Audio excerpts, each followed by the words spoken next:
Hola amiguitos, bienvenidos nuevamente a mi canal. El tema del día de hoy es la Revolución Mexicana y la maestra Florecita nos va a contar todo lo que ocurrió en ella. Hola maestra Florecita, ¿cómo está? Hola Pachuquito, muy bien y muchas gracias por invitarme. Así es que comenzamos. Gracias maestra, primero nos puede contar y decir cuándo comenzó la Revolución Mexicana. La revolución inicia el 20 de noviembre de 1910. Maestra, en 1910, cuando hubo elecciones en nuestro país para escoger nuevo presidente. Y, a ver, hubo elecciones y ¿quiénes estaban postulados? En el partido antirreeleccionista era Francisco I. Madero. En el partido reeleccionista era Porfirio Díaz. Había otros candidatos de menos popularidad como el general Bernardo Reyes, que fue convencido por Porfirio Díaz para que se fuera a Europa de vacaciones, claro, con todos los gastos pagados. ¿Y quién ganó esas elecciones, maestra? ¿Y por qué se empezaron a dar los golpes y el conflicto, todo eso? Las elecciones las ganó Porfirio Díaz, pero antes de las elecciones, Porfirio Díaz mandó encarcelar a Francisco I. Madero y a todos sus partidarios. Madero fue liberado después de las elecciones, pero él sabía que peligraba su vida y salió huyendo de San Luis hasta San Antonio, Texas, sin bigote y sin barba, para que no lo reconocieran.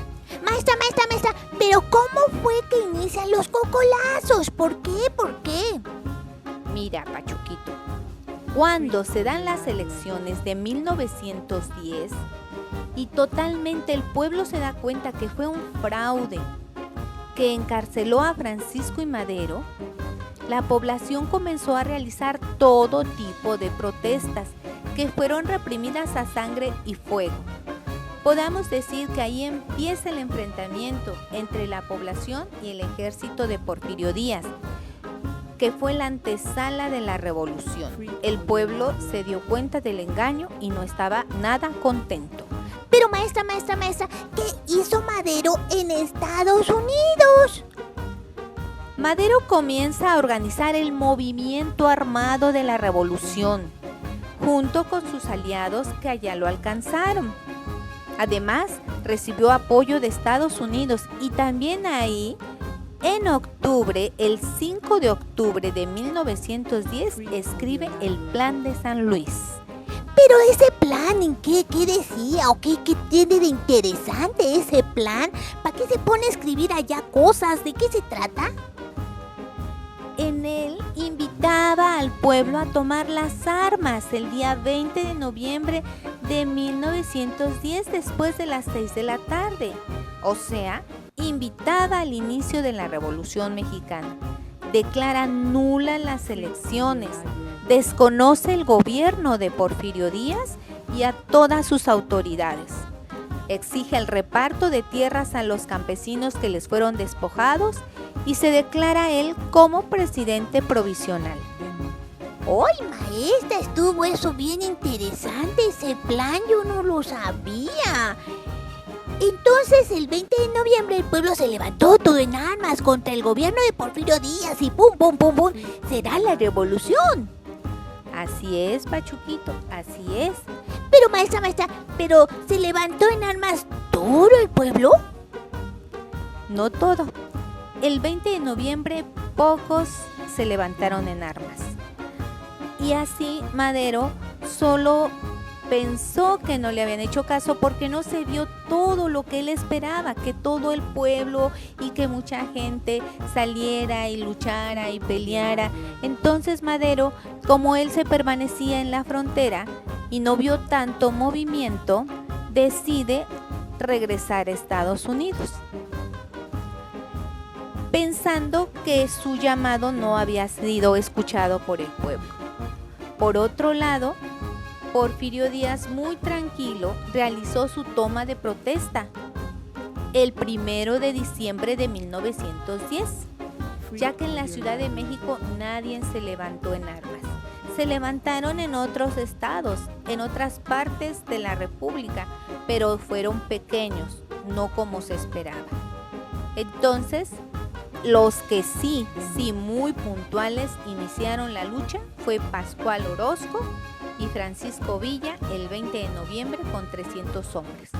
Pero maestra, ¿cómo se organizaron esos ejércitos? Bueno, el ejército de Porfirio Díaz pues era un ejército bien organizado, preparado, con armas, uniformes y toda la cosa. Pero los demás, el ejército de Villa y de Orozco y de los que empezaron a luchar, ¿cómo? Existieron dirigentes antiporfiristas que estaban al lado de Madero y empezaron a reclutar a campesinos, a peones, a gente humilde del pueblo, los más oprimidos y cansados del gobierno. No tenían armas ni formación militar y aún así ingresaban al ejército maderista.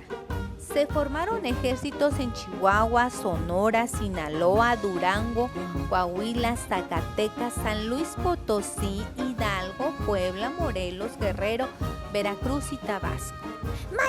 Maestra, entonces Madero se regresó a Estados Unidos y ya había levantamientos y golpes y ya había iniciado la revolución. Así es, Pachuquito. Fue hasta el 13 de febrero de 1911 que Madero cruzó la frontera y se puso al frente del movimiento. Ya para esas fechas, los guerrilleros sembraron pánico en la mitad de la República Mexicana. Ya en todos lados había levantamientos y diferentes ataques, saqueos en las haciendas, asesinatos, robos, toda clase de protestas. Maestra, cuando Madero ya estaba en el país, ¿qué pasó con Porfirio Díaz al ver todo eso? ¿Qué hizo? Ay, esa es buena pregunta, porque al principio Porfirio Díaz estaba muy tranquilo y confiado de que no iba a pasar nada con las protestas, que sería muy fácil, pero después se dio cuenta y le dio miedo. Híjole, dijo, ahora sí se enojó el pueblo, ya estaba incontrolable. Y las tropas de Villa y Orozco en 72 horas se apoderaron de la ciudad de Juárez, el 10 de mayo de 1911. Y 10 días después, Porfirio Díaz sacó su pañuelo blanco, o sea, se rindió y renunció al poder. Se firma el armisticio con los tratados de Ciudad Juárez. ¡Ay, maestra, qué rápido terminó ahí la revolución, toda esa cosa! Pero no es cierto, la revolución siguió, ¿verdad que sí siguió? Yo sabía que no había terminado ahí. Exactamente, Pachuquito, exactamente. Por eso la veremos en el siguiente capítulo. ¿Por qué no terminó la revolución con los tratados de Ciudad Juárez? ¿Qué fue de Porfirio Díaz después de firmar el armisticio? Eso lo veremos en el próximo capítulo.